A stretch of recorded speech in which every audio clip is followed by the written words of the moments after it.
সোমবার ছিল রান্না পুজো আর বিশ্বকর্মা পুজো ছিল মঙ্গলবার, আর মঙ্গলবার ছিল পান্তা খাওয়ার দিন। কত কিছু দেখো নিয়ে আমি বসে গেছি পান্তা খেতে। তার আগের দিন রাতে রান্না বান্নাটা তোমাদের সাথে শেয়ার করছি। এটা ভাবছি আমি কাঁচকলা। আসলে আমি এসেছিলাম ছোটুদের বাড়ি, মানে আমার যে ছোট একটা বোন রয়েছে ওদের বাড়িতে এসেছিলাম। আর ওকে তোমরা হয়তো অনেকে চেনো, আবার অনেকে চেনো না, আমি ওকে দেখিয়ে দেবো তোমাদেরকে। তো ওদের বাড়িতে এসেছিলাম, তার কাকিমাকে একটু সাহায্য করে দিচ্ছিলাম। কাকিমা একা একা অনেক কাজ করছিল।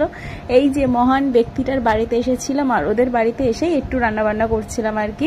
কাকিমা প্রত্যেক বছর আগের দিন রাতে অনেক রকমের রান্না করে রেখে দেয়। এখানে নারকেল পিঠে, এটা মানে যে ভাপা নারকেল পিঠে হয় সেটা এখানে রেডি করা রয়েছে। আর রান্নাঘরে দাদু আর কাকা মিলে দেখো এখানে ভাজা হচ্ছে মালপোয়া পিঠে। তো পিঠে পাঠার ডিপার্টমেন্টটা পুরো ছেলেরা নিয়েছে আর রান্নার ডিপার্টমেন্টটা মেয়েরা নিয়েছে। তবুও তার মধ্যে আজকের কাকা গিয়ে একটু একটু আমাদের সাহায্য করে দিচ্ছিল রান্নার জন্য। আর এখানে যে ভাপা নারকেল পিঠেটা রেখে দেওয়া হয়েছিল ওটাকে আর ভাপাইনি, ওটাকে নর্মাল সাদা তেলে ফ্রাই করে নিয়েছি। ঠিক আছে, এরকম ফ্রাই ও পিঠে কিন্তু অনেকে খেয়ে থাকে।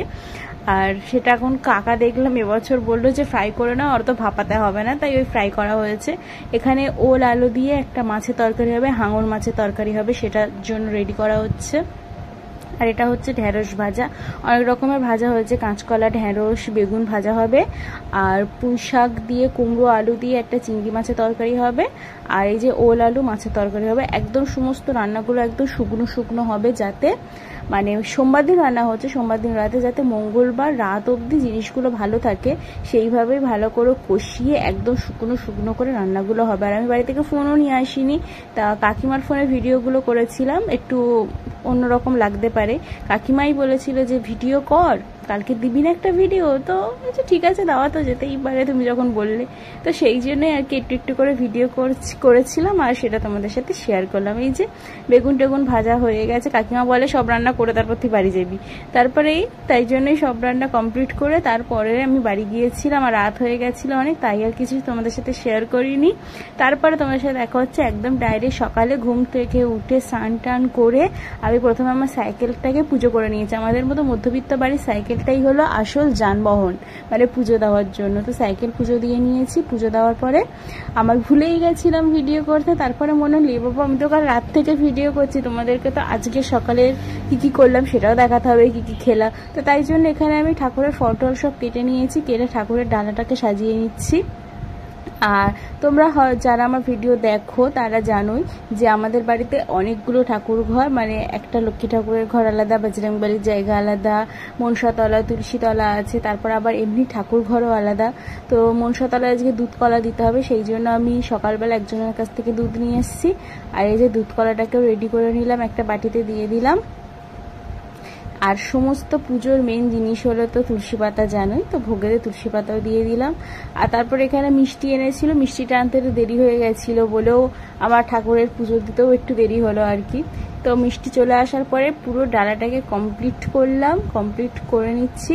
অনেক রকম মিষ্টি এনেছিল, তো মিষ্টিগুলো বেশ ভালো ছিল মানে দেখতে আর কি। তো এই যে মিষ্টিগুলো সুন্দর করে থালার মধ্যে সাজিয়ে দিলাম। এবার ঠাকুরের ডালাটা দিয়ে দেবো। এই যে ঠাকুরের ডালাতে দিয়ে দিলাম। এবার পুজোটাকেও তাড়াতাড়ি করে সেরে নেব। এবারে যে মনসাতলায় দুধ কলাটা দিয়ে আসবো। চারিদিকে কদিন ধরে এত বৃষ্টি হচ্ছে, এমনকি বিশ্বকর্মা পুজোর দিন মানে পান্তা খাওয়ার দিনও কিন্তু ভীষণ বৃষ্টি হয়েছিল। তো আমাদের মনসা গাছটা তোমাদেরকে দেখাই, দেখো কত বড় আর কত লম্বা, দেখেছো আমাদের মনসা গাছটা। তোমরা অনেকে ভাবতে পারো যে এরকম ডালটা সরু কেন, ডালের গায়ে কোনো পাতা কেন নেই। যখন ডাল মানে গাছটা যখন একটু একটু করে লম্বা হতো তো ছিটে দেওয়া হতো, মানে পাতাগুলোকে ভেঙে দিলে তাহলে ডালটা একদম লম্বা হয়ে উঠতো আর উপরে ঝাংড়া হবে আর কি, তাহলে অনেকটা জায়গা লাগবে না, সেই জন্যই ওরকম ব্যবস্থা। আর এই যে আমি পান্তা খাওয়ার জন্য অলরেডি বেরিয়েই গেছি। আর একদম পুরো আমার বাড়ি থেকে কাছে 2-3 পা হাঁটলেই একদম আমার একটা পিসির বাড়ি, তার বাড়িতেই যাচ্ছি আজকে প্রথম পান্তা খেতে। তো একদম চলে এসেছি। আর ভীষণ রোদ ছিল, আমি পান্তা খেতে এসেছিলাম প্রায় 10টা থেকে 10:30টার মধ্যে। এই যে পিসির বাড়ি চলে এলাম আর এসে দেখলাম তো অলরেডি লোকজন খাচ্ছেও। এই গ্রামের না একটাই মজা, পান্তা খাওয়ার মজা, ঠিক আছে। তারপর আমি এই যে বসে পড়লাম, আর পিসি আমাকে থালা ভর্তি করে পান্তা দিল, কত রকমের ভাজা দিল। এই যে প্রথমে উপরে রয়েছে ভাত, মানে এটা পুজোর ভাত, ঠিক আছে। এই ভাতটা হলো আতপ চালের, আর তারপরে এই পান্তাটা হলো বড় বড় চালের, মানে ওই সেদ্ধ চাল যেটা বলে ওই চালের পান্তা, ঠিক আছে। পান্তাটাকে ভালো করে একটু হাত দিয়ে মাখিয়ে নিলাম। আমি অদ্ভুত মানুষ, পান্তাতে লবণ খাই না, কোনো কালেই খাইনি। তো তোমরা এরকম অদ্ভুত কেউ থাকলে আমাকে জানিও। আর কত কিছু দেখো, এখানে সব ভাজাভুজি রয়েছে, পিঠে পায়েসও পরে দিয়েছিল। তো তোমরা কে কে পান্তা খেলে কমেন্ট করে জানিও।